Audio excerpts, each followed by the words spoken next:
It is 3 o'clock in the morning.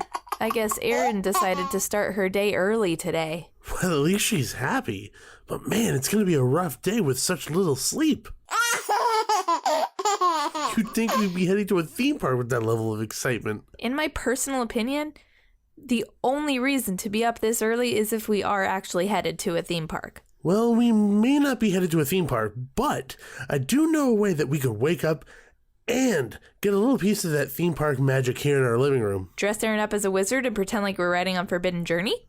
No. Sing It's a Pirate's Life for me and splash water on our faces? What? Never mind. We should brew a pot of Expedition Roasters coffee. Oh, that's a much more sensible idea. I guess I'm too tired to think straight. What flavor should we make? I'm thinking that maybe we could try their newest flavor, Wonderland Coffee Crumb Cake. Oh, that flavor sounds really good. Or we could brew Fortune and Glory Bourbon Streusel. Or Enchanted Tiki Coconut. Honestly, I'm so tired. I have a feeling that we're going to have multiple cups, so let's brew them all. Uh-oh. Sounds like Erin requires our immediate attention, if you know what I mean. Want to take this one, Daddy? What was that? I think I hear the kettle boiling already. I'm going to go grab that and make the coffee, okay? But the kettle wasn't even on. Oh well. As long as he comes back with a cup of Expedition Roasters, I really don't care. Come on, Erin. Let's go take care of business.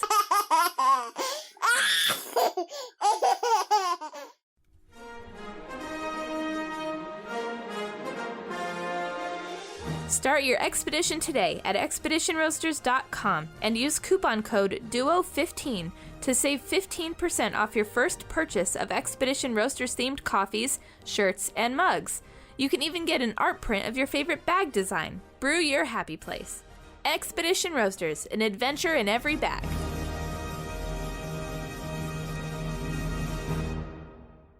Hi, and welcome to the Theme Park Duo podcast. Grab your park map, churro, and hop in line with us as we take you on a coast-to-coast adventure through the world of theme parks, haunts, conventions, and more. Now, here's your hosts, Nikki and Gabriel. Hey everyone, welcome to another episode of the Theme Park Duo podcast. I'm Nikki. I'm Gabe. And we are the Theme Park Duo. It has been a very busy last couple of weeks for us. Yeah. There's been a lot of stuff going on for us. And then just in the theme park world. And then just life. Well, yeah, life is always busy. Yeah. I mean, you can't do anything about that. And then we decided to have a podcast and a blog on top of it all. I'm sorry. No, I love it too. No, see, there you go. It's worth it. I was like 2 feet away from Chris Pratt. We're fine. Yeah. Yeah. We'll get to that. Yeah. But yeah, so we've been very busy because there's been a lot of things going on in the theme park world, like we just said. One of the bigger things that we were just at was the grand opening ceremony to Jurassic World: The Ride. Yay! So we want to send out a huge thank you to Universal Studios for bringing us out to experience that.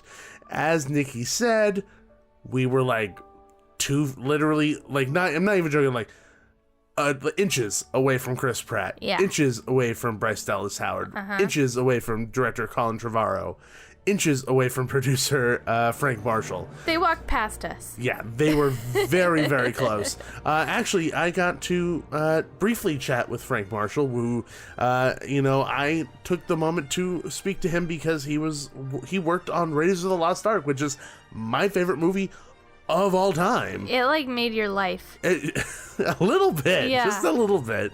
So, I mean, like, it's funny because, like, I was like, he walked by and I stopped and I was like, Frank Marshall? And he goes, yeah. I was like, you worked on my favorite film of all time, Raiders of the Lost Ark. He goes, yeah, I did that. I'm like, yeah, you got hit in the head with the plane brake things. You guys, oh yeah, those trucks, and like, then he made a joke about not being able to be in the sequel. Yeah, pretty much. Yeah. So that made my night big time. Yeah. But it was also just being cool to be there and see the show of opening the attraction. Yeah, I mean it's a big deal, and it's not every day that an attraction opens, and it deserves all the fanfare. Yeah, exactly. And those fireworks, they had a Triceratops come out and eat some plants when it wasn't supposed to. They had Blue the Raptor come out, and Chris Pratt kind of channeled his He got inner, into his inner character. Owen Grady Yeah. and like kissed Blue and everything. It was really fun, Yeah. and being able to ride the ride and eat the amazing new food that we've been raving about. That's at Jurassic Cafe. And so many good food options. And this was actually the first time we rode Jurassic World at night. And it's the first time we rode it together. That too. we got a babysitter. Shout out to Aaliyah. Yeah. But Aaliyah and Steve, those are our friends who were able to babysit for us. Big shout out to Universal for providing ponchos. Oh yeah, I Nikki can't was thank very you enough. happy. Yeah. They were very happy. Yeah. But yeah, and actually, after riding it at night, I kind of prefer this ride It is at night. better at night. It's gorgeous at night. It is so pretty. It's like, and that first scene, where you're going into the tunnel, the words just lit up in blue. It's gorgeous. It's a very nice area. It's Yeah. very, very, very nice, and it's really pretty. And it just makes sense then with the going from outside to inside at the later part of the ride. Yeah, so everything is consistently dark. Yeah, like Radiator Springs Racers. Yeah, exactly. Instead of going outside, it's all night, and it's all like Light, daytime yeah. and light out, and then all of a sudden it's just nighttime. Yeah. But yeah. So yeah, no, we had a really good time at that, so big shout out to Universal for having us out for that. And then Six Flags had us out to go on a construction tour of West Coast Racers. Woo! So we had our friend Ryan Grover, so big shout out to him. Go check this out for us. So if you want to head over to themeparkduo.com, you'll be able to see pictures from the construction tour of West Coast Racers, as well as pictures and a write-up for the Jurassic World grand opening. I'm really excited for West Coast Racers. That ride looks awesome. Yeah. I honestly think, like, when they announced it, I feel like it was kind of like, oh, cool, that looks pretty fun. Yeah. And then now that the tracks are actually being, like, placed, it looks crazy awesome. Like, Yeah. between the announcement and now, I forgot about all the little details of the attraction, and now I'm super jazzed about this new ride. Oh, yeah. It's going to be great. So make sure you head over to themeparkduo.com and check that out for us. And probably the most exciting part of the episode, Nikki. What? Nikki! What? Nikki! What? Hot news. Haunting headlines.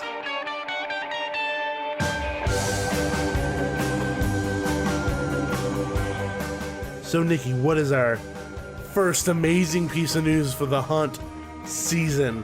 Oh my goodness. Well, our first piece of news is a maze announcement. Woo! For who? Woo! For both parks, right? Which parks? Oh, all the parks. No, for Halloween Horror Nights, which is Universal in California and Florida. The maze announcement.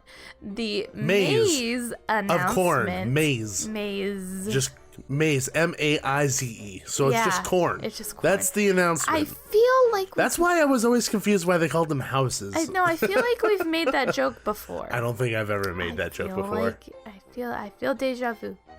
Maseka. Only old school DCA fans will get that. Okay, I'm moving on. Continue. That was Okay. not haunt related at all. The Halloween Horror Nights maze announcement is Ghostbusters! Woo! Who you gonna call?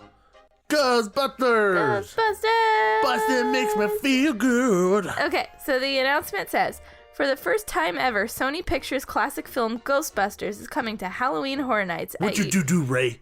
What did you do? Sorry. Rude. I'm just excited. At Halloween Horror Nights, Hollywood and Universal Orlando Resort, bringing the most memorable scenes, characters, and supernatural spirits from one of pop culture's most iconic films to life in immersive mazes based on the 1984 classic at the nation's premier Halloween event starting this September.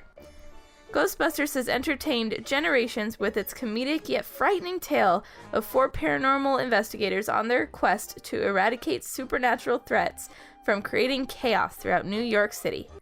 As the film marks the milestone 35th anniversary, wow, that's a long time. Yeah, I know, right? Guests will have the unique opportunity to live the action and terrifying scares that they have seen in the hit film when it comes to life at Universal Studios Halloween Horror Nights in Hollywood and Orlando. I really hope that the Scary Library Ghost isn't. That's already been announced. Like they're gonna have the Scary Library Ghost. That's already been talked about. That's the scariest part of the film. We kicked its ass. Yeah. Okay, there's one more little bit. Okay, go for it. Sorry. Okay. No, it's okay. In each maze, guests will follow in the footsteps of the Ghostbusters, Peter, Ray, Egon, and Winston, as they venture through artfully created scenes from the film, including the firehouse, New York Public Library, and the Temple of Gozer. As an army of ghoulish spirits, hideous specters, and ectoplasm-dripping phantasms attack from every corner. As they delve deeper into the maze, guests will come face to face with an array of paranormal creatures, from the voracious Slimer to the all-powerful Gozer and Gozerian. And in its ultimate destructor form, the Stay Puft Marshmallow Man to brave the demonic spirits and survive the night. Oh my goodness. Stay Puft Marshmallow Man. This is gonna be a completely epic That room better maze. smell like marshmallows. It better smell like toasted marshmallows. Yeah. That's what I want to smell. I want to smell that. Yes. I will be very disappointed if they don't at least allude to the scene where Ray totally gets it on with a ghost. Like, I will be very upset if they don't at least allude to that. All they have to have is have a guy like laying in bed just writhing around. Well, they have enough bed props from The Exorcist laying around there. Yeah, so, good point. Yeah, very, very good. Very nice. Recycle those. Yeah. So we're gonna get the Library Ghost. We're gonna get the Hellhounds. Slimer. We're gonna get Slimer. We're gonna get Stay Puft Marshmallow Man.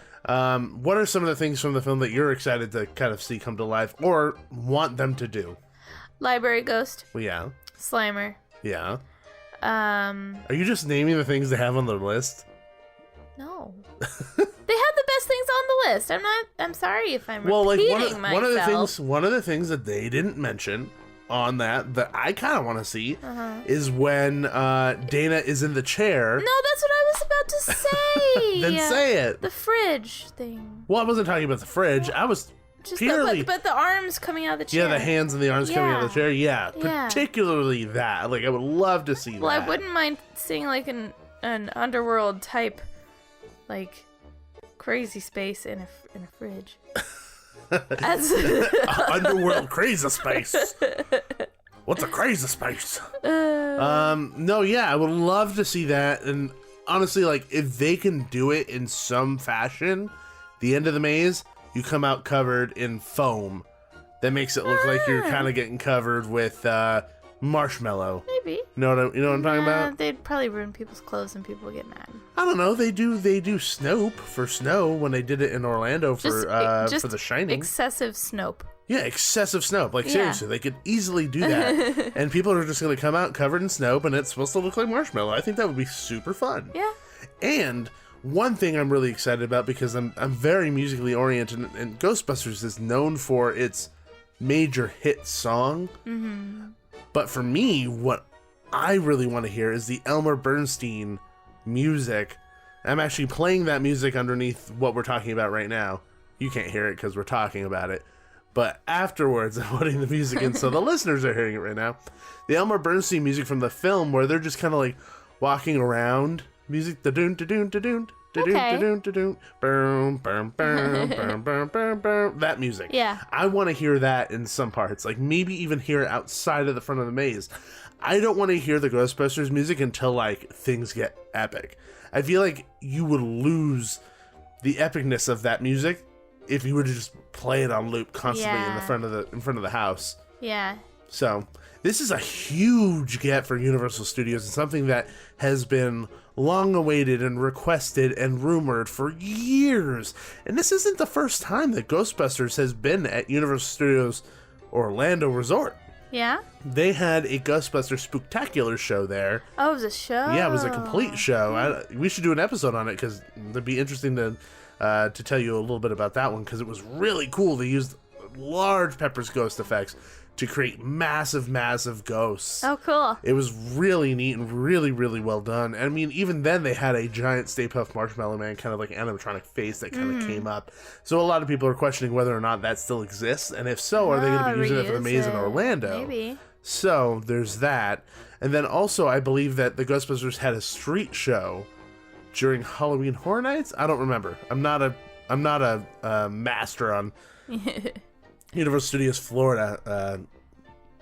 Years past. Yeah, years past. Mm-hmm. But I do know that it's not their first time at the park. But for us, I believe it is our first time having the Ghostbusters there. Mm-hmm. So very, very, very exciting. Exciting, but not quite as exciting as your next announcement. This thing, oh my god, I cannot like put into words how excited I am to go into this maze. Because it was a scare zone last year in Orlando and we did not get to go. Nope. And now you get to experience it.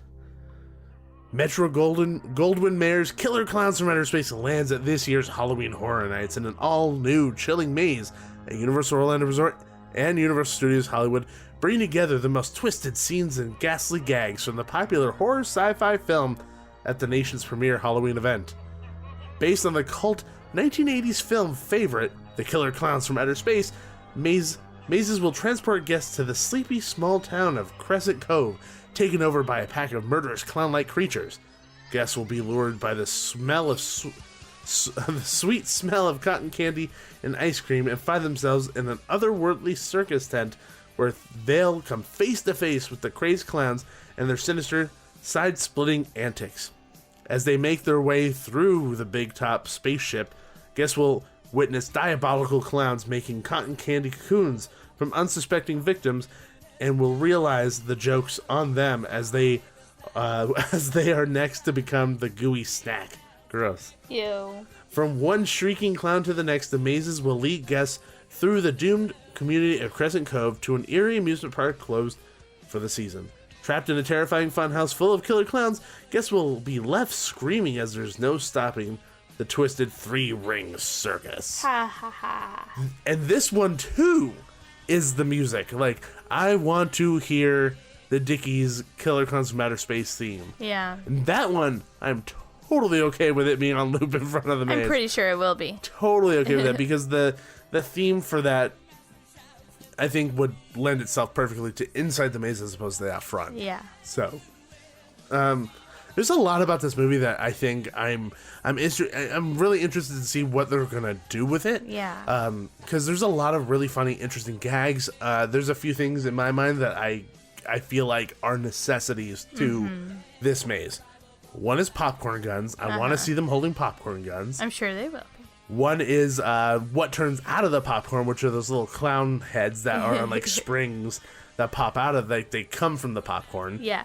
I want to see a pile of pies with like a skeleton popping out of it. Sounds like something they I would need to see a balloon animal dog with one clown holding it, like running around with it. Need to see that.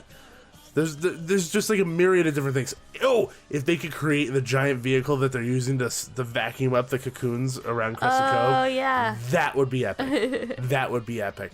Or maybe they're going to recreate the scene where the guy goes, "What are you going to do, knock my block off?" And he knocks his block off and he knocks his head off. There's so many classic sequences from that film and a lot of really fun sequences that are going to make this really fun. One thing that I find really interesting is that, like, in years past, there's usually been like one comedy maze and they haven't always done that well. Yeah. Now we have two. Well, because I don't consider Killer Clowns from Outer Space pure horror. No, yeah, it's sci-fi it's too. Comedy. It's kind of pretty humorous. Okay, well, yeah, it's. Is it humorous because it was intentionally humorous, or is it humorous just because it was so cheesy? I mean, if you have a clown doing shadow puppets on the wall and the shadow puppets eat the people, yeah, pretty silly. Yeah, they're not taking themselves like too it's seriously. It's pretty silly. Or Yeah. like a clown that pops out of a pizza box, But then also, and then zaps you and turns into a cocoon. I would say that this is the 100% like comedy maze. Ghostbusters, I think, rides the line. See, but the thing is that mostly Ghostbusters is mostly a comedy. Yeah. It's mostly a comedy. I would say that Killer Clowns from Outer Space is less of a comedy, more of like kind of like sci-fi horror. Yeah. But they're both comedies. They both include a lot of really funny scenes. Yeah. That's not saying a horror movie can't be funny and it not have to be classified as a comedy. I think it's just a matter of opinion on what you find more spookier. Some people are terrified of clowns, so even though it's a lighthearted like kind of I think goofy. that's a little bit more accurate. I don't think saying it's a comedy is actually It's correct. Now that you say lighthearted horror. Extreme lighthearted. Yeah. It's silly. It's wacky. Silly horror. It's ridiculous. But it's see, so out of this world. yeah, so there's a bunch of people that are just going to be scared of it just because it's clowns. Yeah. Yeah, and I mean, and there's some scenes and some things in Ghostbusters that are just creepy, like the library ghost, you know? Yeah, the library ghost is actually scary, and then then there's Stay Puft at the end, terrifying. you know? It's just, they both kind of ride the line. Yeah, that's true. Yeah. That's true. So, I mean, these are two huge bases that I'm beyond excited to see come to life at Halloween Horror Nights. I'm definitely more excited for Ghostbusters, and you're more excited for Killer Clowns. Oh yeah, we're definitely on opposite sides of the spectrum there, and I can listen to that Dickies song on loop. Like, Yeah. I'm so beyond excited for that. Killer Clowns would have been a good tram tour maze.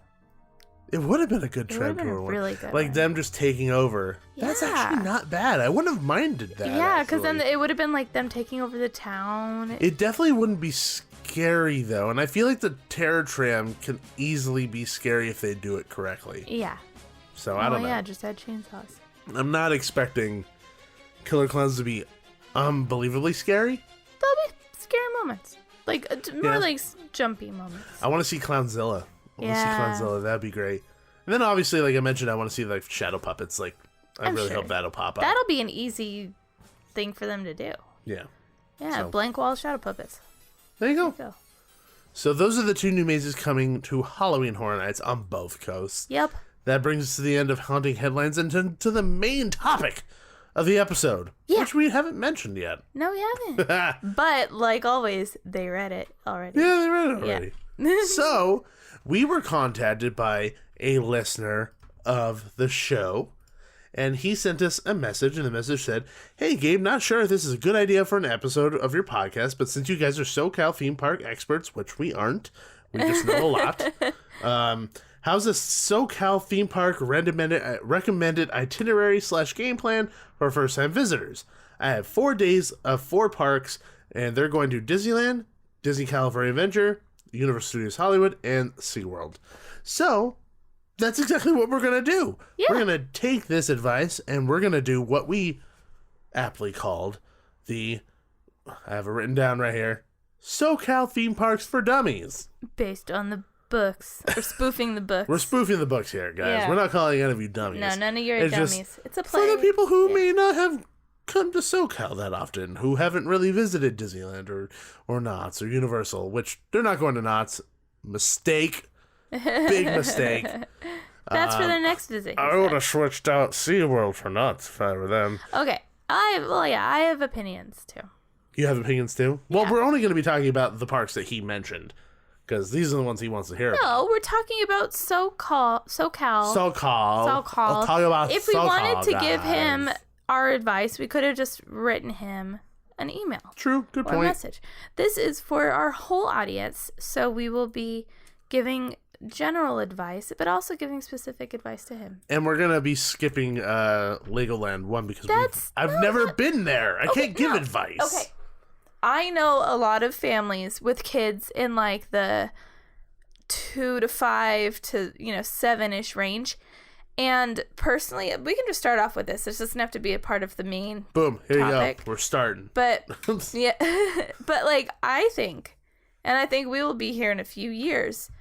I think that for a fun trip, mini getaway for a family with young kids, I think that a Legoland SeaWorld combo trip is perfect. That's not actually a bad idea. I know that from talking to other people that Legoland doesn't include a lot of attractions that parents can ride with their kids. There are some, but there's not a good handful.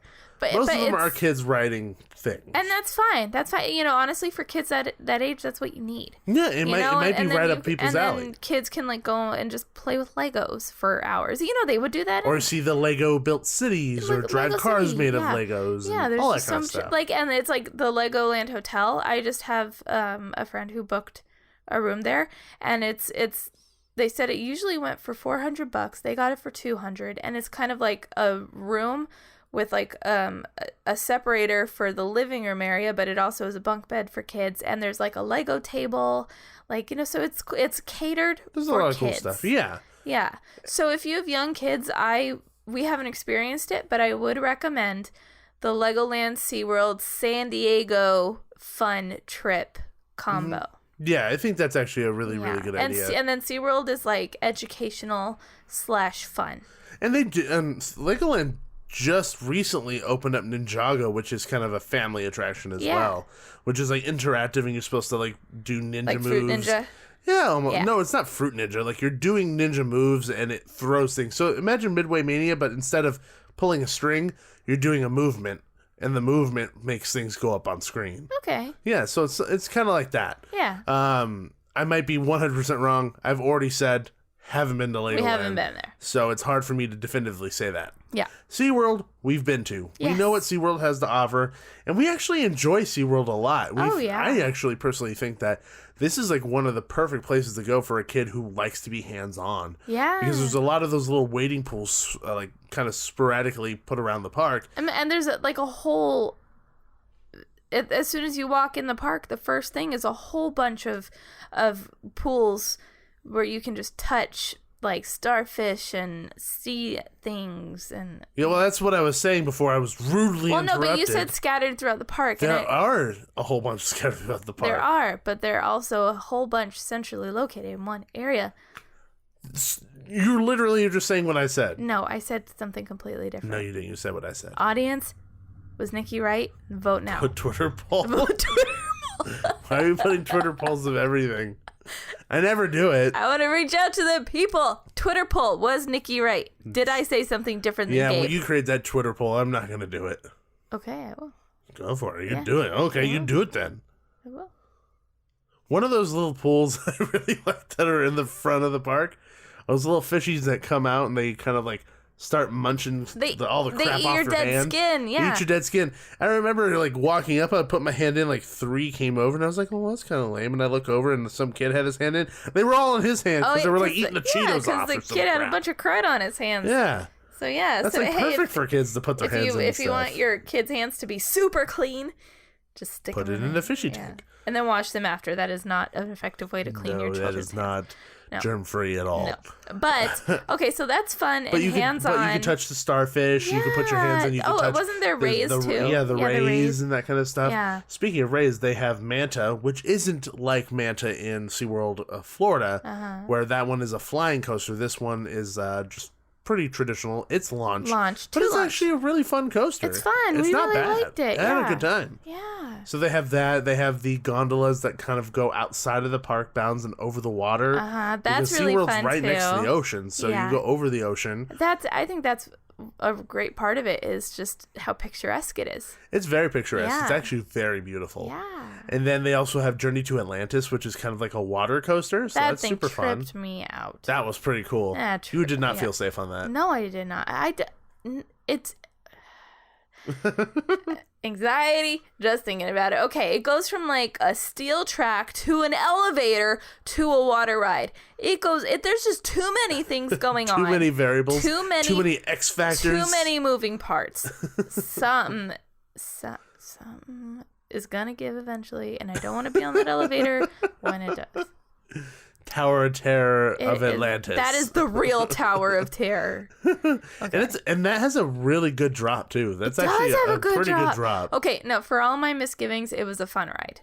It is a very fun ride. And it's cool. They have like the aquarium like tank right in there, like in the queue kind of. It's not really in the queue, but it's like off to the side. That's part of it. Is it in the exit queue? I don't remember exactly. Well, but anyway, it's in the exit. I remember coming out of it. Yeah.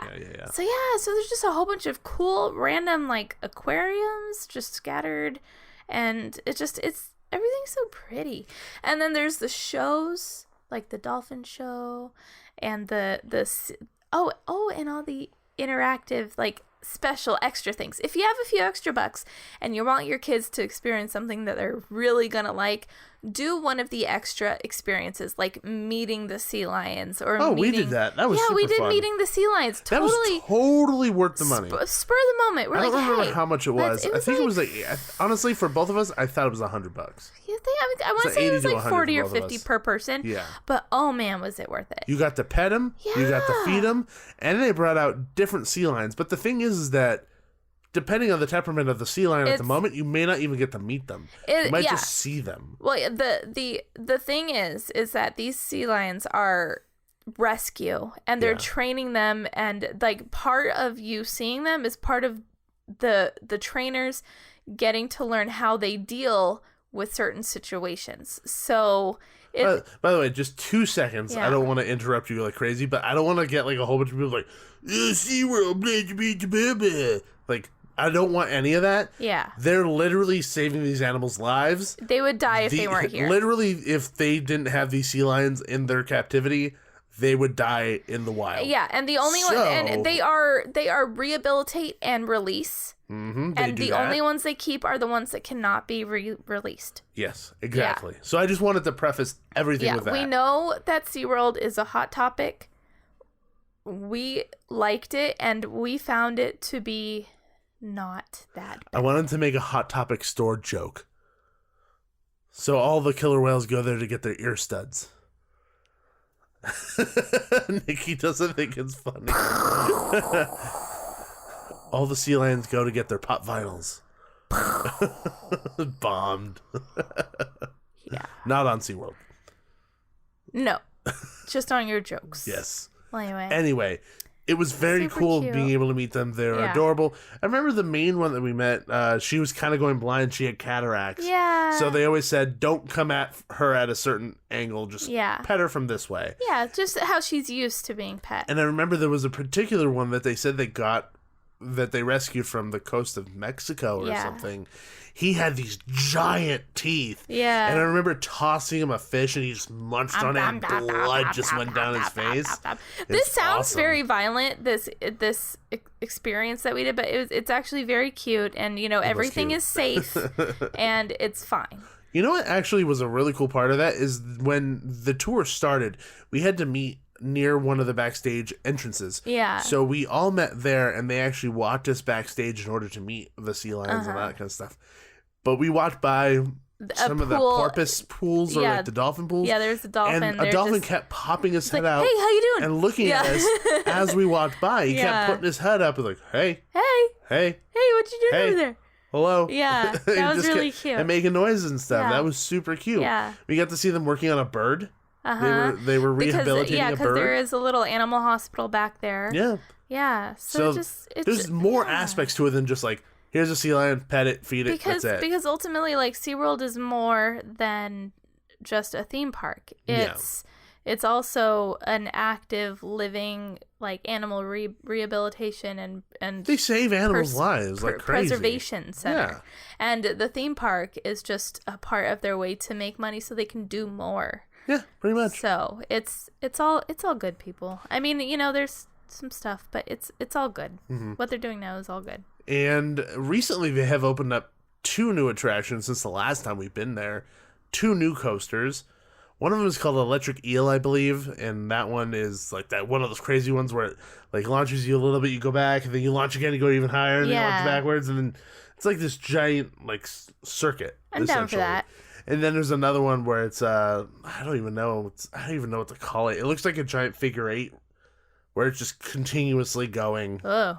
Flipping upside down and going like that. I don't even remember what it's called. I don't know if I'm down for that. But they have 2 new roller coasters. So a lot of there's a lot of rides there now. Yeah. Which is pretty cool.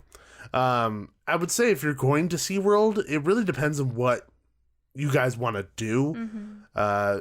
I would just say prioritize what the groups do want to do more.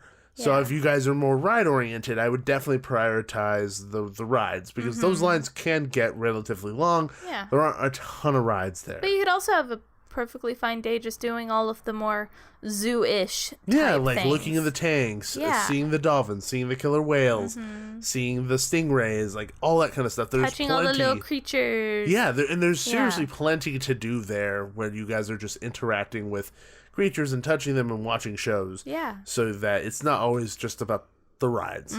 So I would say just figure out which kind of way you want to go, or if there's rides that you're able to skip and you don't feel like you need a ride, because then it'll open up more time for you guys to kind of roam around and figure out what you want to do and see the different animals and stuff. Yeah. Because in all honesty, like SeaWorld to me isn't about the roller coasters or the rides.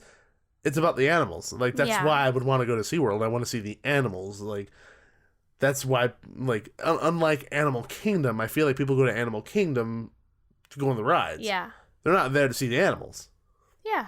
in my opinion. Yeah, no. It's yeah, just pick what you're most interested in and do that. And okay, so for the sake of our SoCal theme park multi-day experience that our friend who gave us the topic, and for everyone else listening, I personally would put SeaWorld / Legoland at either the beginning of your trip or at the end. I would say beginning because it'll set your standards a little lower. Yeah, okay. So let's say that I personally and Gabe would put it at the beginning because it is in distance wise very set apart from the other three.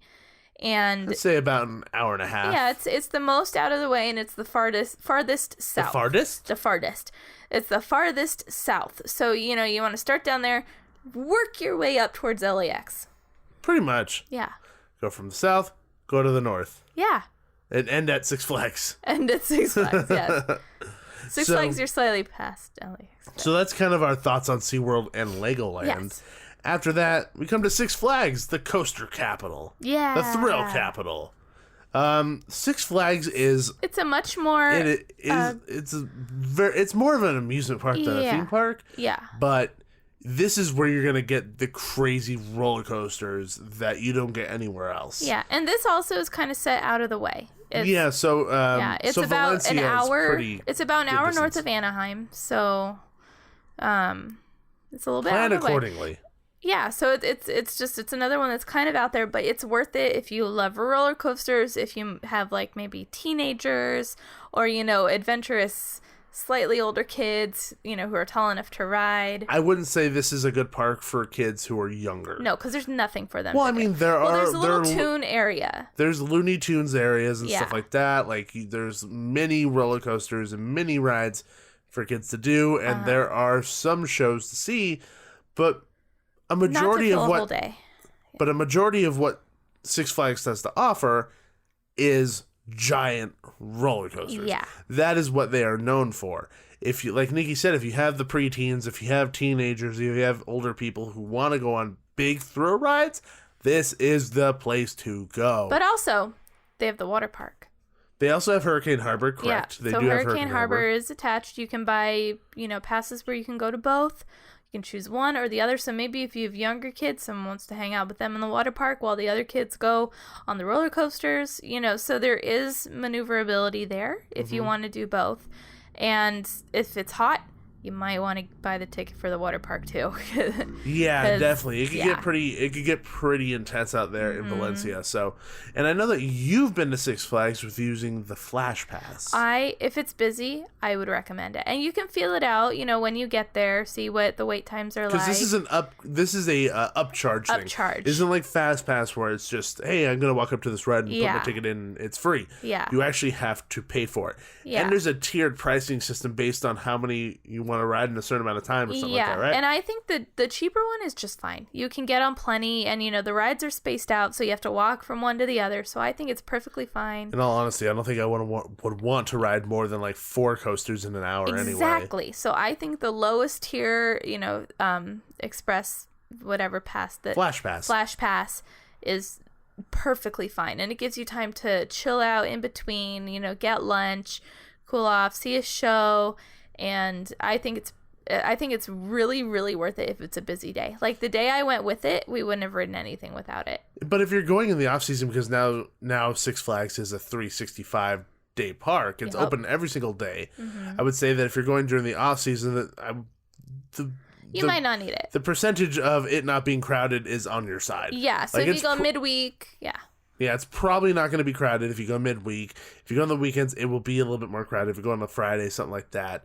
But midweek, off season, you should be fine. Yeah. You should be able to walk on most of the attractions. Because I've seen pictures of Six Flags during the middle of the week, and it is a friggin' ghost town. Yeah. Like, complete walk-on, marathon on rides. Like, if you wanted to do that. So drink lots of water and bring Tylenol. Yeah. And then also, if you're coming during the Halloween season, you have Fright Fest. Fright Fest. Which, giant hit. If you have kids and they don't like scary things, know that Fright Fest is not a separately ticketed event. So it's not like they clear the park out. Yeah, so at a certain time, literally the minute hand hits 12, it is Fright Fest. They unleash the monsters come out. They literally run out from one spot. You're screwed. Yes. So you better leave on time unless you want your kids' lives to be scarred forever. So, and they don't mess around with those monsters either. Like, those street monsters are scary. Yeah. But also, I mean, if you don't mind the scary, it's extra bang for your buck to go those days. It really is. Yeah. And then you just need to do an upcharge for the mazes. For the mazes, you can buy a wristband for not that much extra. Yeah, in all honesty, like, the price to upcharge in order to go in some of the mazes is actually really affordable. So if you go during Halloween, it's a really good incentive. Yeah. Same thing during like pretty much any holiday, like Christmas and stuff like that. There's a lot of pretty lights during Christmas, especially Holiday at in the nighttime. park is great. Holiday in the park is probably our favorite thing at Six Flags, more than Fright Fest. Yeah. The food, the ambiance, the weather, it's just like The lights. everything added together just creates the most amazing experience. Yeah. So I guess so. Our tip for Six Flags is it's great if you like coasters. If you don't, I would say Six Flags is kind of a skip. Yeah. If you don't like coasters, I mean, like, there's maybe a couple rides there that aren't coasters, like Justice League. Yeah. But a majority of the rides there are coasters. I'd say 96% coasters. Yeah. Big coasters. So Six Flags is either on your list, it's either really on your list or it's really not. So, and it's a little bit out of the way. So once again, plan accordingly. The next park on our list of SoCal theme parks is Universal Studios Hollywood. Cool. It's our backyard. Yeah. It's right there. I'm looking at it. It's right there. Hi, Universal. Hello. Hi, Raptors. Hi, Triceratops. Hi, Megatron. We can't actually see them. No, I can't. I'm seeing. Isn't that Megatron outside of our window? Yeah, but he's just hanging out. He's not at Universal Studios. How terrifying would that be if he's just like standing up there outside of our window, just like not moving? That's absolutely terrifying. Yeah, nightmare-inducing. That'd be crazy. Yeah, and he's like, Freedom fighters. Blah, blah, blah. He's like, I'm gonna murder you, freedom fighters. Or something like that. I don't know. You rip your head off. I sound like discount Megatron. He's just like belligerent. Yeah. He's had like one too many like Autobot drinks, oil refills, oil shots. Yeah. Oh, I'm gonna kill you with my Megatron arm. I don't know. I'm like discount Megatron right now. You are. I'm gonna rip your head off. Okay. Anyway. Yeah, Universal Studios. It's in Hollywood. I'm sorry, that was actually really funny to me. And I think that this park, if you're coming to SoCal, pretty much a must-do. Yeah, and no, it's 100% a must-do with the Wizarding World of Harry Potter, with Transformers to ride. The tram tour. The tram tour, Jurassic World, like all this stuff. It's a must hit. Oh, Waterworld. Waterworld. But I would say that with Universal, I mean, there's not a huge amount of stuff to do. It's a one-day park. It is definitely a one-day park. Yeah. But if you do not go to Universal Studios often and you only have one day to go experience it, I would say that the Express is definitely worth it, because this park can get pretty gnarly at times. Yeah. And like any other park, our suggestion is always feel it out first. Don't buy it ahead of time, because you don't know how the crowds are going to be. You can always go to the crowd trackers online, but they're never that accurate. They could change at the drop of a hat. So go to the park, see how the crowds are, see what the line waits are. If that's something you're good with, then go with it. Yeah. But if you feel like, oh, these are long, I feel like we might not be able to get on what we want to get on, Express. Like, it's so worth it. Oh, yeah. Especially if you never go. Definitely worth it. And pro tip, the lower lot, when it closes, they'll still let you into the lines, like, right up till the very end. So literally, we've been down there in the lower lot. Minutes, seconds away from the lower lot closing. And literally ridden everything. So just if you're down there, just linger. Just because doesn't it close an hour before the park? So, no, that's the tram. No, I think the lower lot closes before the upper lot. I don't remember because I mean, like honestly, like the closures and the openings, they change so often. Change. They do fluctuate. So I can't even say that. But I would say just focus. Look at the website. Look at the app. On the days that you're going, make sure you understand what the hours of operations are for lower lot, upper lot, and the tram, because the tram does close before the park closes. Yeah, I would say do the tram early because the line does get long. Yeah, I mean, it honestly, like when it comes to like deciding what to go on first, it really depends on what you're aiming to get done. Yeah, you have to figure out what you want to do and plan accordingly because we can. What? No, go for it. Keep going. Because you like held out your hand. Well, because I want to say something after this. Oh, okay. Yeah, so, yeah, it just plan what you want to do first. Make that your priority. Make sure you get it done. And then everything else after that is bonus. Or get the express and do everything. Pretty much. So here are the ticket prices. I'm looking at them right now. So for a California resident one day, it can be anywhere from $99 to $134. For a California resident Universal Express Pass, it's $169 to $279. For a by-day, get a second day free summer special, $109 to $139. Universal Express just in general is $179 to $279. And then the VIP experience is $349 and up, depending on the day. Now, like I said, if Universal Studios is someplace you go like once every 10 years, I don't see why VIP should be out of the option. If you can afford it, VIP is an incredible experience. And I remember just hearing on Coaster Radio, EB went to Universal Studios Hollywood for the first time, and he did the VIP experience. There's like buffets full of like amazing food. They give you water bottles throughout the trip. You have your own special trolley instead of going on the tram with everyone else. I remember seeing that trolley. Yeah, you go on the blue trolleys, which our friend Oscar would be on those constantly. And you can get out at certain points. They drop you off at sets so that you're able to walk around different sets. You know, like the Courthouse Square and stuff where Back to the Future was filmed. You go in every single attraction that's on the tram still. So King Kong 363D, Fast and Furious, Earthquake, all that stuff. You still go through it all. And they just give you so many different, like, pluses to it. And then on top of that, you get front of the line access to every single attraction as many times as you want throughout the day. Yeah. And the person that's with you just kind of waits for you and says, "Oh, go on the ride. There you go." It's like a Disney plaid. It's amazing. It's really worth its value, especially with how much food you're getting too. Yeah, you don't have to pay for food all day. It's included. No, yeah, it's all included. Yeah. So depending on like what you want out of your trip, something like that may actually be worth it. If you're going all out, do that. Yeah, if you're sparing no expense. Yeah. Then I would say VIP. If you want to go super budget, and if you have time, do the buy a day, get a day free if they're offering it at that time. Yeah. And if you have one day, you want to experience everything but keep it semi-cheap, just get the front of the line for the day. Mm-hmm. And they do, I only went over the California resident prices. Yeah. So the one-day general admission for anybody else, it's $109 to $139. 2-day general admission is $149 to $169. So that's not that bad. The prices really aren't that bad.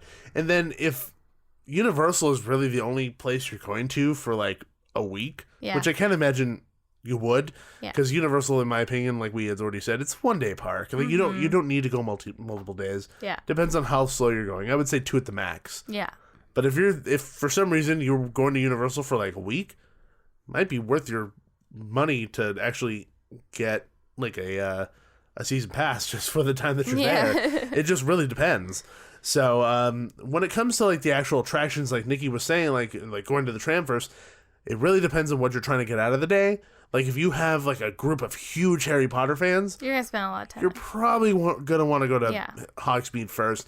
Get on the Forbidden Journey. Eat breakfast at the Three Broomsticks. They have a good breakfast. Go on the flight of the Hippogriff because those lines can get pretty long. Mm-hmm. And then after that, I would say the tram. Yeah. If you have never been, I would say do the tram because Hogsmeade exists here and in Orlando. Yeah. It isn't unique to us. Tram is special. Tram is completely unique to Universal Studios, and it's very fun in my opinion. I actually really like it. Jaws, the Flood, so many cool little aspects, and you never know who you're going to see. I saw Nicolas Cage on there one time. When we were there for the Jurassic World show, the tram drove by and people were taking pictures of us. I couldn't stare at them. I had to look away. I stared at them, and I stared at them and waved. I had to avert my eyes. I was like, I feel so awkward. I'm on the other side of the tram. That was your first time being on the other side of the tram. Yes, it was. It was weird. You're getting awkward now thinking about it. Well, okay. And above all, top of everything else, my number one suggestion, demand, is SeaWater World. Demand is SeaWater World. Yeah. Yes, Waterworld is a complete must. That is the best stunt show anywhere. And it's just period. It's a nice time to relax. It's a good long show.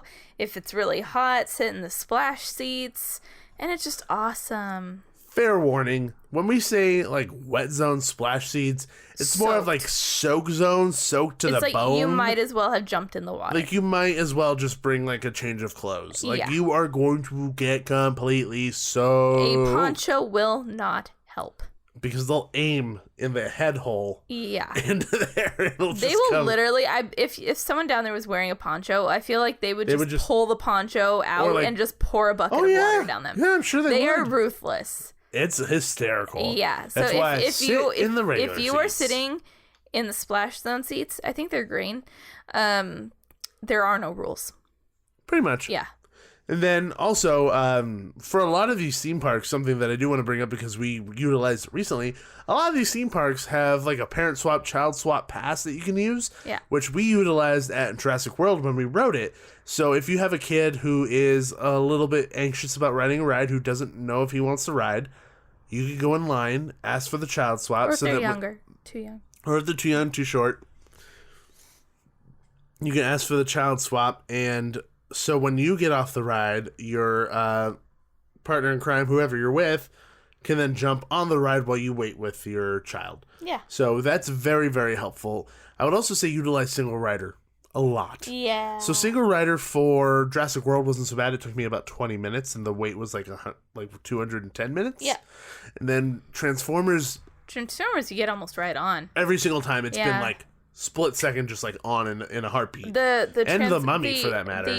The single rider for Forbidden Journey is excellent. Yeah, so single rider could be a savior, but always remember that you may not be sat with your family. It's a risk. It's a complete risk. So sometimes you get lucky, sometimes you don't. It's a frugal way to ride. Like if you really want to ride something, do it. Yeah. So, do you have anything else on Universal Studios Hollywood? No. I mean, if you have some time, just hang out in City Walk. It's fun. Yeah. Yeah. There's some good restaurants there, some good bars. It's definitely not something to pass up. No, we walk around, visit take Voodoo pictures of Donut. King Kong, Voodoo Donuts. Yeah. We're about to get an Antojitos. Yeah. That should be great. Excited for that. So there's a lot of really good stuff on City Walk. Yeah, so City Walk, Universal. Take a day, maybe two, if you have the time. Yeah, it's fun. Mm-hmm. Now we're on to the Disneyland Resort. Yay! So, if you have never been to the Disneyland Resort, why haven't you? Uh-huh. But then, two, there is so much to do at the Disneyland Resort. And unlike our previous theme parks that we've been talking about, so Universal Studios being maybe 2 days at the most, SeaWorld being a 1 day, I would say that Six Flags is 1 day, Knott's is a 1 day in my opinion. Legoland, I would assume, is a 1 day. Yeah. I think the Disneyland Resort is at least a 3 to 4 day. 3 to 4 days, I'd 3 say. to 4 day destination. If you've never been, yeah. Mm-hmm. Actually, you know what? Let's talk about Knott's next. I don't want to talk about Disneyland yet. Okay. I want to do Disneyland last. Okay. Because I feel like Disneyland has the most to talk about. Yeah. We'll do Knott's next. Okay. So Knott's Berry Farm is like 5 minutes away from Disneyland. Yes. It's literally just a few exits down the freeway. We're not joking. Yeah, like, it's right there. You can see Disneyland from the Sky Tower right at Knott's. Like, it's that close. You can take surface streets there. Yeah, you can just take Harper Boulevard all the way down. Take it like 10 minutes. Yeah. So, Knott's Berry Farm, America's first theme park. Now, when it comes to Knott's Berry Farm, it has some off seasons as well. So, if you're going during the off season, you may not need for the Line yeah, Express at it all. is slow. But it can get pretty bad. But so, like every other place, I've always explained, test it out, see how the crowds are. Don't buy anything at a time. Depending on what you want to get done, you may want to invest a little bit of money into the Express. Yeah. And Express there is actually not that bad. It's pretty great. No, it's actually one of the more affordable ones. Along with the park, too. It's a pretty decently priced park. It's like, what, 70 something for a day? Yeah, it's really not Yeah. that bad. Mm-hmm. It's very, very affordable. The food is like any other theme park. Yeah. Can be pretty pricey. But, the admission and what's included with admission, to me, is probably by far the most economically friendly, I guess you could say. And they always have stuff going on. So check their website, see what's going on. Like right now it's Ghost Town Alive. And they have the Not Summer Nights, and then after that they're gonna have Scary Farm, Merry Farm, Boysenberry Festival. They have there's something else, Peanut Celebration. You said Ghost Town Alive, right? Yeah. Yeah. It's Ghost Town Alive. So there's always something going on. So depending on the time of year you're going, check it out, see what's going on, see if the park hours are affected, just feel it out and see if there's anything extra you want to do. Say Spooky Farm, yeah. So say you didn't know about Not Summer Nights and you were planning to do something at night, but now you might want to stay in the park because they have this fun extra thing. So just make sure you know what's going on at Knott's before you go. and everything that we listed outside of Scary Farm, all included with admission. Yeah, Scary Farm. Every is single separate. bit of it. That doesn't mean that there aren't little upcharges here and there to like do certain things. Yeah. But the entirety of the event is included with your price of admission, which is nice. Yeah. The fact that you don't have to pay extra to go to like these little after-hour party, essentially. Like that's so much fun. Like Merry Farm's Snow and Glow and that kind of stuff. Or the Not Summer Nights barbecue and just, like outside amazingness, like concerts and stuff. Like it's really well done. Yeah. And it's very affordable. And Knott's Berry Farm, I feel like more than most, has a really good mixture of like big kid rides, little kid rides, and stuff like in between. Out of anything else, I think it is the best park for the whole family, other than Disneyland. Well, Disneyland is a completely different. Yeah, and Disneyland doesn't have a lot of like the roller coasters. Like they to our defense, they even call their rides roller coaster type rides. Yeah. They're not roller coasters. The only true roller coaster is California Screamin'. Oh, Incredicoaster. Oh. Sadness, right? Oh, we slipped up. Oh no. It's always going to be California Screamin' to us. I don't know why it wasn't a Monsters Inc. ride. Could have kept the Screamin' name. Just saying. I mean, Incredicoaster's fun, but it's a slip. We're just going to keep calling it Screamin'. But yeah, no, I feel like Knott's is able to hit every single level of person. Yeah. Like every single age group, every single personality, like there's something for everyone at Knott's. Yeah, for like Ghost Town Alive or a Spooky Farm, you could spend a whole day there with your kid and not go on a single ride. Like really? Yeah. I went there for 3 hours and I didn't go on a single ride, and I had the most fun. There's shows, there's interactives, there's the barn. You could see pigs, and depending on the time of year, you see different animals. I don't remember if I talked about it on the show or not, but when I went to Ghost Town Alive, I spent like all of like a half an hour trying to throw cards into a circle drawn out of chalk. I think on the floor. I think you did mention that. Like that was the most fun I had all day. Yeah. And I was throwing stupid cards on the floor. Like, who would know? Like, there's roller coasters going over, and all this crap, and donkeys walking the streets. It's a mass hysteria. And I'm throwing cards on the floor trying to get it, and the cowboy guy's like, oh, you almost got it. Oh, you're so close. Keep going. And I was having fun doing that. Yeah. Because it's the environment. It's them getting you into you, like getting... They're not getting into you. Getting you into that spirit of what Ghost Town Alive is. They just do it so well. It's so perfect. And they have, like I said, like the rides run the gamut. They have big kid rides like Accelerator or Ghost Rider or Silver Bullet.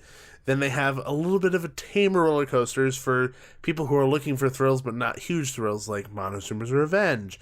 They also have Jaguar and things like that. And then they have family rides like the Mine Ride, the Log Ride. Yeah. They have family shows like the Native American Dancer. They also have a Mystery Lodge. Oh, and don't forget the stunt newly show. revamped Rapids ride. And the newly revamped Calico River Rapids ride. And Pony Express. There's such a myriad of options. Bumper cars. Mm-hmm. They have a VR experience. Did I mention Hang Time? I didn't mention Hang Time. Hang Time. That is a big boy ride. Yeah, so California's first dive coaster. Oh, it's so great. And there's shows in the Birdcage Theater that you can catch. Mm-hmm. It's just, there's such a good amount of options there. And if you happen to be going during the Halloween season, Spooky Farm is there for the kids. But if you want to have a little bit of an adult experience, go to Not Scary Farm. Oh, yeah. Can't miss. Yeah, it just the amount of entertainment is just off the charts. Yeah, completely so for off us, the charts. It's always on the itinerary. Yeah, Knott's Berry Farm to us is like essential to a theme park trip to Southern California. Yeah, essential. But if you have to skip it because you went last time or something, we get it. Completely forgot something that's essential to a trip to Knott's Berry Farm. Miss Knott's Chicken Dinner? Knott's Chicken Dinner Restaurant. Yeah. Go get some fried chicken. Get some boysenberry jam. Get some biscuits. Also, aside from the Chicken Dinner Restaurant, it's one of the more affordable hotels, like theme park hotels to stay in. It's actually very affordable. I know people that stay there when they go to Disneyland. Yeah, we thought about it. Yeah, even we thought about it. Yeah, and I mean, it's it's a hotel. It's, it is what it is. It's a standard hotel. But Snoopy is there. Snoopy's dressed in his pajamas, and he's going to come tuck your kids in, and he comes says hello. So if you have younger kids and you don't want to, travel super far, you're looking for a hotel, like the Knott's Hotel is not that far out of the price range of the standard hotels just around the area. Mm-hmm. And you get the added benefit of having Snoopy there and being walking distance to the park. Mm-hmm. It's actually a really good option, and I think I highly recommend it. And then during the summertime, you also have Not Soak City, which is their water park. Yeah. Which we've been to, which was a blast. I'm not a water park guy, but I had a good time. Yeah. So there's a lot. And chickens. And plenty of chickens that roam the grounds. They're Don't gangsters. Tell them about the restaurant. They'll shank you. What? They'll shank you. No, they will not. Shank you. No, they hide in the bushes. And then jump out and shank you. No, they won't. Do not spread vicious chicken rumors. Shanking chickens. Stop it. You won't get me in that restaurant. Go away. It's like, hi, little chicken. He just pulls out a knife. What? Nothing. I'm just gonna go to the restaurant. Sorry. What, are you gonna eat my brother? No, don't. I'm gonna go to the theme park. Bye. Bye. Oh, and some boysenberry, a beer and boysenberry cider. Oh yeah, all the alcohol. So yeah, and then when it comes to the rides and like choosing what you want to do, like I keep saying, broken record, just depends on what you want to get done for the day and what you guys are focusing on. Yeah. So I mean, I feel like you really have to focus. Yeah. A little bit, unlike the other places. And like with all our advice, as far as like the fast passes go, it depends on the day. It depends on the crowd. Like, so we can't recommend like get it no matter what, because sometimes it can be a big waste of money. So you really have to feel out the crowds for that day and decide there if it's worth it for you to get it. Exactly. And then now, finally, we're at Disneyland. Finally, we're going to Disneyland. So Disneyland, like everybody knows. I feel like I'm talking stupid here. Everybody knows it mostly, but if you don't, this is good information. Disneyland has a built-in system of front of the line. It's called Fast Pass. Mm-hmm. So essentially what you do is, if you look at the map, you choose a ride. If it has the little FP logo next to it, you are able to go to that ride, and they have a dedicated entrance for Fast Pass.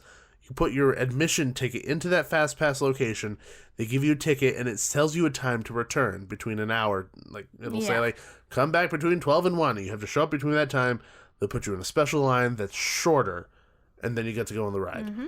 So they have that. Now it's a little bit different. So originally when you got that little Fast Pass ticket, you would give that over. Now that is just a reminder, and it's all on your ticket, and you have to scan your ticket at the entrance of the ride. Yeah. Even now it's changed even more with the advent of Max Pass. Now Max Pass essentially is Fast Pass, which is free. Max Pass is a $15 upcharge, at least as of now, and you get the ability to do everything over your phone.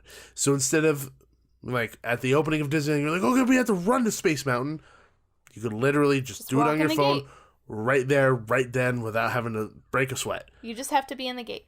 Pretty much. Mm-hmm. And then with MaxPass, what also is great is that you get unlimited downloads of photos all day long. Which on its own makes it worth it. 100%. Like, it's an incredible value because think about it. How many rides have pictures? You have Splash Mountain, Space Mountain, Guardians of the Galaxy, Incredicoaster.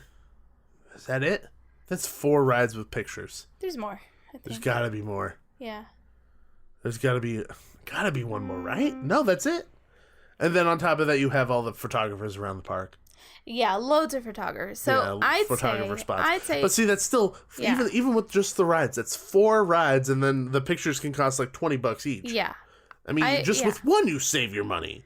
Yeah, and just there's so many photographers around the park, and I would say even if you don't want the Max Pass for the rides, at least one person in your party should get it just for the pictures. Yeah, and it's totally worth it because instead of you having to like think about your cameras and bringing nice fancy cameras everywhere, let Disney people worry about the fancy camera side because they're going to get great photos of you. And honestly, we've run into so many fantastic cast members that have taken phenomenal photos. Yeah, they go out of their way like, hey, let's move over here, if they're not busy. Yeah. And they can do the magic photos, so they can put Tinkerbell in your hand or you're holding balloons. They have so many cute things that they can do, and they change seasonally.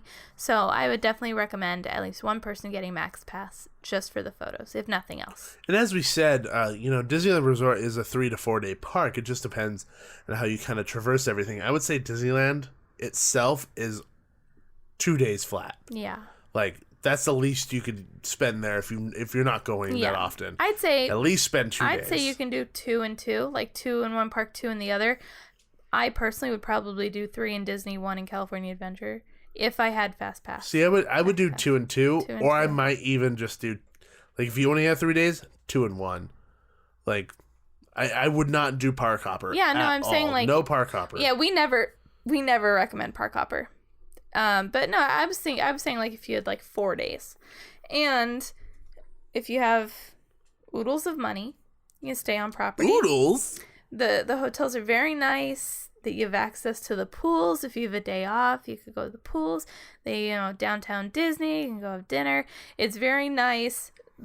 All located in one place. You never even have to leave the Disneyland Resort. Yeah. Or it's very, very nice. If you're more on a budget, there's a lot of neighboring hotels. Literally neighboring hotels for a quarter of the price.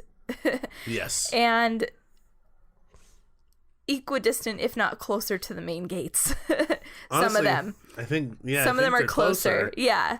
So you don't have to go far to find a cheaper hotel than the Disneyland hotels. If you want the whole package, the extra magic hour, getting into the park an hour early on certain days if you're staying at the hotel, if you want all those benefits and just the magical experience of it all, stay in the hotels if you can afford it. If not, there's plenty of very reasonably priced hotels at walking distance. So Nikki brought up just a small fact that's actually quite interesting. And that is when you stay on the Disneyland Resort, when you stay at one of the 3 hotels, that would be Paradise Pier Hotel, which Paradise Pier doesn't even exist anymore, the Grand California or the Disneyland Hotel, you get something called Extra Magic Hours. And what Extra Magic Hours is that you get early admission if you are staying at one of the hotels during every day of your hotel stay, admission to select attraction stores and entertainment at Disneyland and DCA. So there's an hour before the park opens. You are allowed to go. Sometimes it's after the park closes, which rarely happens. Yeah. But it's mostly before the park opens, and you have to look at the hours of operation because sometimes it's on different days it's a different park. Yep. If you are spending some time at a different hotel, there are neighbor hotel options and ticket prices and stuff like that, so there are discounts. Some of the hotels, even if they're a little bit farther away, they have shuttles. Yeah, they have shuttles and that kind of stuff. But if you have like 3-day tickets or more, there is something called Magic Morning. Now, don't get that confused with extra Magic Hours. Completely different. Extra Magic Hours and Magic Morning. Completely different. Now, when it comes to Magic Morning at Disneyland Park, with Magic Morning, an early admission option, Disneyland Resort guests with a valid 3-day and more ticket enjoy 1 early admission during the duration of a theme park ticket to select attraction stores and entertainment dining locations at Disneyland Park for 1 full hour before the park opens to the general public. So this is completely different and is more based on the type of ticket you have as opposed to being on property. So you have to look at where this is being offered. I believe the only days that they do Magic Morning at Disneyland, which I don't think they do it at DC at all. Okay. I think it's only only at Disneyland. It's offered on Tuesdays, Thursdays, and Saturdays. So make sure you look into that because you might have that as an option if you're staying off-site, but you have multiple day tickets. Yeah. So that's really important to know. That's something a lot of people don't know, and that's something we didn't know until recently because we had the 3-day tickets. Yeah. Which we wanted to utilize, but we weren't going to Disneyland on those days. We were going to DCA the most. Yeah. And another thing that throws a lot of people off, that even people who, live locally, like, don't even realize is going on sometimes. Be aware that sometimes the parks will close early for things like grad nights or Mickey's Not So Scary Halloween Party in California Adventure. So just be aware that if you have 1 park per day tickets, be aware of the park closing times because you might be very disappointed if you find out that the park closes 2 hours earlier than you expected or something like that. So just really, really, really check the schedule of the park that you want to go to that day and plan accordingly. And speaking of checking schedules, something that a lot of people don't do, but I think is kind of important to planning a trip to Disney because I feel like more than most Disney theme parks are about the time that you're spending in certain places and how much money you spent and that kind of stuff, as opposed to Knott's Berry Farm where you're not as stressed about how much money you spend. Spending a lot of money going to Disneyland, so you're kind of stressed about doing multiple things.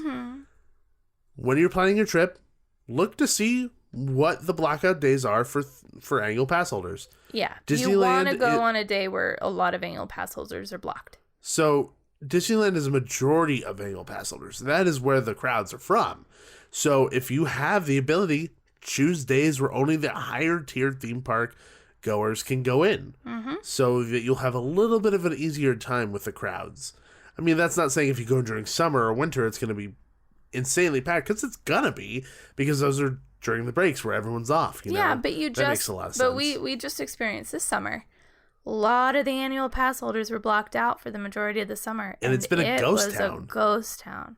Not in California Adventure so much because they had more passes open than Disneyland. Yeah. Disneyland specifically had very low wait times, even on weekends, and it was very rare to see. You were thinking that Star Wars Land would, Galaxy's Edge would bring them all in, but it really didn't because they blocked everybody out. Yeah. So it was a great time to go. So check those schedules and try to plan your trip around days where a lot of people are blocked out. And speaking of Galaxy's Edge, honestly, this is the brand new thing. This is the hot ticket item. Yeah. So I would go to Galaxy's Edge first. Go to Galaxy's Edge first. At least as of now, the only attraction that's open is Millennium Falcon Smuggler's Run. Actually, you might want to grab a fast pass for something else and then go to Galaxy's Edge. Yeah, I mean, if you have Max Pass, you don't have to make a detour. You just do it on your phone on your way there. Because there's no fast pass on Smuggler's Run, so you do want to go there and ride that before the line gets super duper long. And the line gets long really early. And me and Gabe, we took a risk. We rode the single rider line. We went in the single rider line because the wait was 90 minutes when we started out, and we made it through in 35 minutes. Yeah, it was actually really great. We got to go together in the same cockpit. I was shocked. Yeah, so it does happen. So it's a risk, but you could end up together. And for Smuggler's Run specifically, if you go in the single rider line, you're probably never going to be pilot. Yeah, because the pilot is the main thing that people want to do. They choose pilot from the main line, not from the. It isn't even that they choose it from the main line. It's just the way the system works. Yeah. So if they say, okay, well, we need 2 for the main line. Okay, 2 here. Okay, we need 4 more people, but there's a group of 6 and a group of 8 or something. Yeah. Okay, well, we need 4 people from the single rider line. And you're already physically... You're in the back. You're already physically behind the 2 people. And they choose pilots first. They hand out pilots first, then they hand out gunners and then the handout engineers. Yeah, so you could be one of the lucky ones who the first two people are like, I don't want to be pilot, and but that probably won't happen. Probably not, because pilot's the best one. It really is. Yeah. You had a blast on the ride. I had so much fun. I was an engineer. You haven't been able to share your thoughts on the show yet on that because you just got to experience Galaxy's Edge. Yeah, I got to experience it last Sunday. I think that Galaxy's Edge is very impressive. It's grand. It's a little bit overwhelming just how cool it all is. You have the Millennium Falcons in front of you. It's expansive. Yeah, it's huge. It's so cool. The ride is great. It's a fun time. Is it like the best ride I've ever ridden ever? It's not an e-ticket. No, but it was fun. It's something that I would definitely, if the line wasn't too long, I would go every time I was in the park. I think, I don't know. It's like I wasn't underwhelmed. But you weren't overwhelmed. But I wasn't overwhelmed. So like after I was like, oh, that's cool. That's cool. That's cool. I was like, okay, let's go. I'd say we spent maybe 3 hours there, and that was plenty. That was plenty, yeah. I spent 4 hours there during the preview time, and I was like, at hour 3, I was like, I think I'm kind of done. Yeah. I mean, I only stayed the entire time so that I could get pictures. And personally, for me, I mean, I've checked prices occasionally at merch in Disneyland. I felt like Galaxy's Edge was bonkers with their prices. It was of things. Very pricey. It's like absurdly expensive. Offensively expensive. Yeah. There was a toy, a stuffed animal, a plush. The only thing it did is if you move its leg, its mouth opens and closes. Oh yeah, it was $50. It was like a loaf cat. Yeah. Brad, did I say that right? Every time anyone says that, I hear loaf cat, like a loaf of bread. Yeah, it's a loaf of bread with legs. Yeah. $50. But the shirt you wanted was $40. That's not worth it to me. No. So there was a magnet for a fridge. $20. Ornament for the tree. I bought that. $30. No, it's $20. No, the ornament. The ornament was $20. Okay, well, anyway, too expensive for a little tin metal ornament. I'd rather, and which I did, buy all the sodas. Yeah, all the sodas are sitting here. Yeah, we can turn a soda into an ornament. Oh my gosh, the empty Coke can. Yeah, that's an ornament. Yeah, no, totally I'm serious. That's gonna be our Galaxy's Edge ornament. It's happening. It's in my car right now. Who knew we would have trash on our Christmas tree? We have a mint can on there. Who knew we would have trash on our Christmas tree? We're frugal people, Gabe. A little bit. Well, anyway, okay. So I find the prices of things in Galaxy's Edge offensive. It must be the alien inflation of the merchandise. It's all the tariffs. It's all the tariffs. Mad tariffs. Literally, I knew Nikki was frustrated because I was walking around the stores and here's. I was done. Okay, the bazaar is pretty. It's cool. Like, I'm not going to spend $70 for a shoulder monkey. The moment I saw one price, I was like, I want to get the F out of here. Like, I was mad. I was, offended. Very expensive.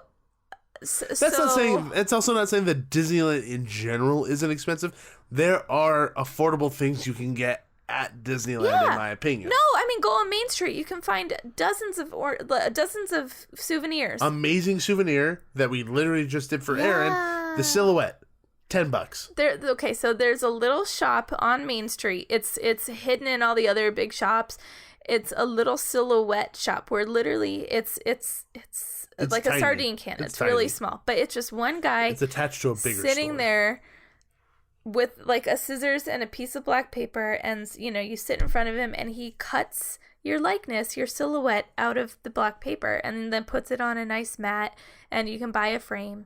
So but overall, it was $30. Well, the first silhouette is only $10. So you don't even have to buy a frame. If you don't buy a frame, you go to the dollar store, you buy a nice cheap frame. You got an $11 souvenir. I also think it came with an extra on its own. It came with an extra on its own, and an additional extra was only $5. And that's affordable. For $15, you have a souvenir for yourself. And 2 gifts. And you have a Christmas present for Grandma and Grandpa. No, we're just giving them to them tomorrow. But yeah.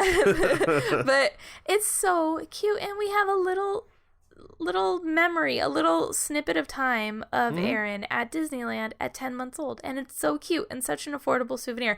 And it says Disneyland at the bottom. It's top quality and so cheap. And moving away from the bitching and moaning about the prices of Galaxy's Edge, but there are so many little things to do at Disneyland that you can experience, which is the reason why I say like 2 to 3 days at Disneyland. Yeah. There are these little small experiences like great moments with Mr. Lincoln, getting your silhouette done, driving the Mark Twain, riding the train, just all those, the Tarzan treehouse, sitting down and having a Dole Whip at the Tropical Hideaway, walking around the island. Yeah. There's so many itty bitty things that you could do outside of the Haunted Mansion, Splash Mountain, Pirates of the Caribbean, Space Mountain, like all those big attractions. Meet the characters, walk around. You might see Mary Poppins. You might see Red, the new pirate from Pirates of the Caribbean. One of my favorite things about Galaxy's Edge is just the interaction with the characters. Like there's stormtroopers walking around, Kylo Ren, messing with people. Rey stopped what she was doing to come over and kneel next to Aaron and talk to Aaron. And Aaron had the biggest grin on her face. Biggest grin on her face. So it's those things about Galaxy's Edge I love.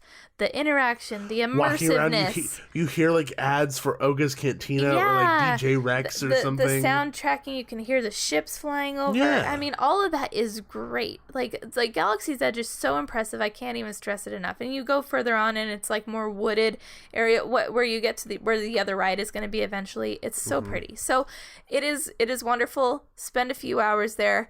Is it my favorite thing in the world? No, but I appreciate it. Yeah. There's a lot that is good with Galaxy's Edge, but then in general, when it comes to Disneyland and not visiting that often, it's hard because there's just so much to do. Yeah. And there's so much to see. Like that's a whole so much separate to experience. Podcast, really. Like like we're just talking about general overall like game planning for a SoCal trip. We can only go into so much detail for in the parks. And I feel like Disneyland, as opposed to the other ones, is the one that needs the most research done. Yeah, you find need to out do what your shows research. there are, find out what rides there are, find out what is like definitively. I'm not even going to bother with this handful of things. Yeah, because then you don't even have to stress out about it. You could completely ignore it. Yeah, because there inherently are going to be times where you're going to get like completely diverge from your plan and go do a whole bunch of different things, which inherently I feel like if you're going to Disneyland, try not to be super stringent on like a plan, because that makes it a little less fun. Go with the flow a little bit, but just have a general idea like, okay, I know I want to hit Space Mountain, I know I want to see Mickey's Magical Map, I know I want to go to Toontown, at least I want to go do those 3. I don't care when we do them, let's just go do them. Yeah, because a part of Disneyland for me is about the spontaneity of it all. Yeah, it's about just kind of having this adventure, going through these different themed worlds and just kind of walking around, laughing, having fun, creating memories. I feel like if you're so focused on creating this itinerary and timeline of things to do, like 5-minute bathroom break, which I've seen these 5-minute bathroom break, 15 minutes to ride this, 5-minute break, 10 minutes lunch. It's like, why is that? That's not fun. No, that's not fun. Fun is sitting with your kid while he's eating a sandwich and he sees Alice from Alice in Wonderland walk by, and then maybe she'll come join you and say hi to you. Trying on all the different hats in the Mad Hatter for 20 minutes. Yeah, there's those itty bitty things that make the trip more memorable and even more fun. Yeah. And DCA is, I mean, it's on that level in the sense like there's a good amount of things to do. It isn't on the level in the sense like it's going to take you a few days. Like I do feel like DCA maybe is 2 at the absolute most. Especially with things that are under construction right now. Yeah, because they're building the Marvel themed area. But like a big thing that like for me is the biggest time suck is seeing Frozen the musical. Like that's a huge time suck. But if you need a break, totally definitely worth it. Go see Frozen the musical. If you just want to sit in air conditioning for a while, do that. Get a fast pass for it, then you don't have to wait in the line. Yeah. So there's a lot of really good things about the Disneyland Resort that are really great for any vacation. I feel like it's kind of a must if you're in SoCal. Disneyland is the original, the greatest in my opinion. Yeah. Walt Disney's Magic Kingdom. Like, this is it. So hopefully, like, that information helps. I mean, like Nikki said, like, Disneyland is its own episode. It really is its own episode. And there's a lot to it. Hopefully that helped. I feel like we had a game plan, but I feel like we went off the rails a lot. Well, we went off the rails because the thing is that there's so much to talk about. Yeah. Like creating this stringent like booklet of information is very difficult. Yeah. Because there's constant changes. There's constant evolving things. Shows leave. Yeah. Times change. And also... rides close. And also, just where you are. You're in Southern California. Go off schedule. If you have a free afternoon, go see when Walt's Barn is open in Griffith Park. It's literally where he dreamed up Disneyland, and it's sitting there in Griffith Park, third Sunday of every month. If you just happen to not be doing anything, Well, he didn't dream of Disneyland. go check there. it. Well, he made little miniatures. They're there. Yeah, but he didn't do that there. No, but his stuff is. Sorry, I don't want to be nerdy But it's about his it, but barn, it's true. too. Yeah, it's Walt's Barn. They It's literally where he physically worked on picked it the up and did trains. that kind of stuff. It's where he worked on his trains. Well, he worked on his trains at home. It's just Oh they my moved it God. there. They moved it there. I know they moved it there. So he didn't go to Griffith Park and physically work on it. No, I never said he did that. In the barn. It's confusing. In the barn, not Well, anyway, in Griffith Park. Walt's Barn. Look at the hours. The It's fun. carousel is Yes. in Griffith Park, where he That sat is on a where bench He thought of Disneyland. and he thought of Disneyland. Yes. And that is why they moved his barn there, because they moved it had to a the top. carousel. You're making me mad on purpose, and it's working. So just go off grid. There's extra stuff to do. You're Off in the grid. You're in Just like in the forest. They're like, help me. You're in SoCal. Go to the beach. Do stuff. Yeah. Yeah. But this is theme park Well, related. that's why I said Walt's Barn. Theme It's an park. extra thing. Ooh. If you're a big Disney fan, you're coming all the way to California to go to Disneyland for 5 days, and you just happen to find out that Walt's Barn is in Griffith Park, and you could see the carousel that he looked at and thought of Disneyland, you're gonna go. So I'm just adding it to the suggestion bucket for this episode. And then right up the street, there's a Gelson's. Stare at that Gelson's because it's sitting on historic land. It's where Walt's original studio was. It's sitting So on when you're in historic there land. sipping on a wine in their weird bar, Listening to their piano man. Walt was here. Our Gelson's has a piano man And it has a bar. and a bar It's weird. and wine tasting. It's like you walk in there, it's like I'm in my PJs, just gonna get milk. It's and so he's like, LA. sing us the song. Yeah, it's like okay, dude. It's like 10 in the morning, and you're like 10 decibels too loud right You now. might see a celebrity though. A lot of I've celebrities seen live in plenty. the area. I've seen Yeah. plenty. Well, anyway, we've gone way off topic. Yeah, a little bit. I'm sorry, that's my bad. The last thing I do want to talk about that is very much on topic is it's funny because you brought this up and I completely forgot about it because Oh, yeah. we live in SoCal and I've seen it plastered on the side of buses constantly. And it isn't something I've ever put much thought into. But it's something that if you are visiting SoCal, this might actually be of a little help. And it's something called the City Pass. And it's like a one price thing that includes a lot of different things. Yeah. So it includes Disneyland, Universal Studios Hollywood, SeaWorld San Diego, Legoland California Resort, and San Diego Zoo or Safari Park. So look into that because there's a lot of different things there and different prices that you can get. It's a one-stop shop for like all A big part of Southern California. for theme all park the stuff. tickets you want. You can go there, add them to your cart, check out all at once. They have discounts and deals. So City Pass. Yes, the City Pass. The City Pass. So check it out. It's citypass.com. That's actually all it is. Yeah, so if you are planning a mega SoCal theme park trip, check out City Pass. It might be exactly what you're looking for. There you go. Mm-hmm. Hopefully, I mean, like that was a pretty extensive talk about SoCal trips. Yeah. I'm sure there's a few things that we didn't talk about that probably should have. If you have questions or tips that you want to add, hit us up on Twitter. Or if there's things that we've completely forgot that you're like, wait, I want to hear about this. Yeah, let us know. Email us, message us on Twitter, whatever it may be. Let us know, and we'll be happy to answer any of it. Yeah, that was a I lengthy. feel like I haven't breathed at all. Oh, you breathed. You'd be dead if you hadn't. Thank you for that. Just Thank you. letting you know. Before I run out of air, we have another 5-star written review. Really? Another one. Oh my gosh. Shocking. It is very shocking. I have imposter syndrome right now. Hey, I just told you what that was. Like, I know. 3 And the funny days thing ago. is, you told me that, and then I've heard like 6 other people say it Really? recently. Yeah, it's really weird. Imposter syndrome is where you feel like you're not qualified for the thing you're doing. Mm-hmm. Basically, my life. Why am I doing this? Why am I doing that? Why are people letting me do this? Why are people enjoying me do this? That's what I ask myself all the time. I don't know why I enjoy it from you. I don't know. I'm an imposter. Anyway, moving on. We were left a very nice 5-star written review from DanMan1155. Dan Man. Or DanMan1155. Or DanMan1155.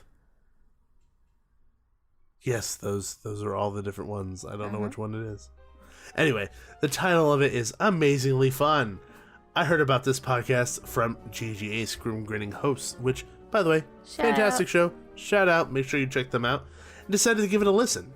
These two give amazingly insightful looks and reviews, and their banter between one another is too funny. I started listening to theme park podcasts that were mainly on the East Coast, and once I found this West Coast duo, it was a breath of fresh air. Being from Southern California, I can relate to more of what they're talking about, and I look forward to seeing or writing whatever topics they review in each particular episode that become a loyal listener to the podcast, and keep up the good work. Yay, So thanks. thank you very much for leaving that. That's the second person that heard us on GGH, by the way. Yeah. So we'll be writing the checks out to you very soon. But yes, thank you so much for listening to the show. Thank you so much for leaving those kinds of words. Like, seriously, like, that makes me so unbelievably happy to know that people enjoy this, and to know that, like, our hard work kind of just goes to something. Yeah. You know, sitting here in this hot room talking about theme parks. I don't know. It's all worth it. It's all worth it. It's for you. It's all for you, Damien. Sorry. Movie nerd as well as theme park nerd. Just who knew? all-around nerd. Who knew? Everyone. Nerd. Oh my god. But yeah, no, thank you so much for leaving the 5-star written review. If you guys want to help out the show and want to support the show, make sure you head on over to iTunes, leave a 5-star review. It helps bring us higher up in the standings. It helps people enjoy us more, like you are right now. And it makes us happy. That too. Yeah. Put smiles on our faces. If you guys want to connect with us on social media, make sure you check us out on all social media platforms. We are on Instagram, Twitter, YouTube, and Facebook. All you have to do is search Theme Park Duo. Be sure to respond to our Twitter polls. If we have Will them. be up shortly. By the way, whenever I list the social media ones, I always tend to forget one, and I pause for like a half second. And then say it. So if you listen back to any of the episodes, I don't know why I do that, but I do. I like freak out. I'm like, did I say them all? I don't remember if I did or didn't. I just kind of go with it. Everyone knows the huge. The huge. The huge. Anyway, if you want to email us, you can always email us at themeparkduo@gmail.com. Once again, thank you to listening to this week's episode. We hope that we truly helped out people who are planning a Socal theme park adventure in the future or in the near future. Who knows? Hopefully we helped it out. And have fun. Yep. And as always, there's always a great, big, beautiful tomorrow. See ya. Thanks for riding with the Theme Park Duo. Make sure to gather all your belongings before the end of the podcast. Bye-bye.